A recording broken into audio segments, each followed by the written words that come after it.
भैया। दाबी कमरिया बड़ी पीराता हो ए ननदो के भैया। ए ननदो के भैया कौनो दोसर करी उपैया। दाबी कमरिया बड़ी दुखाता हो ए ननदो के भैया। दाबी कमरिया बड़ी पीराता हो ए ननदो के भैया।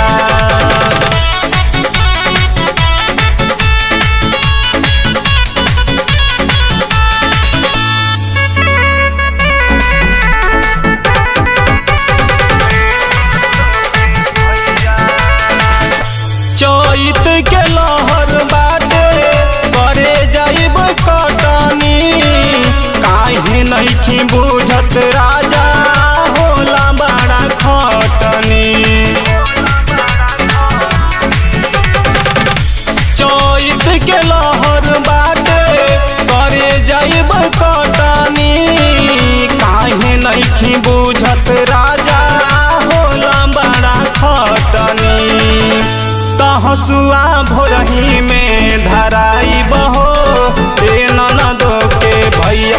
दाबी कमरिया बड़ी दुखाता हो ए ननदो के भैया।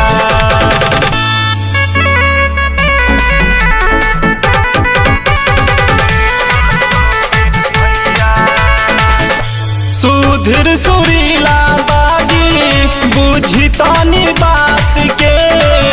बड़ी परेशान जानी राजू आधी रात के। सुधीर सुरीला बागी बुझी तनी बात के। बड़ी परेशान जानी राजू आधी रात के।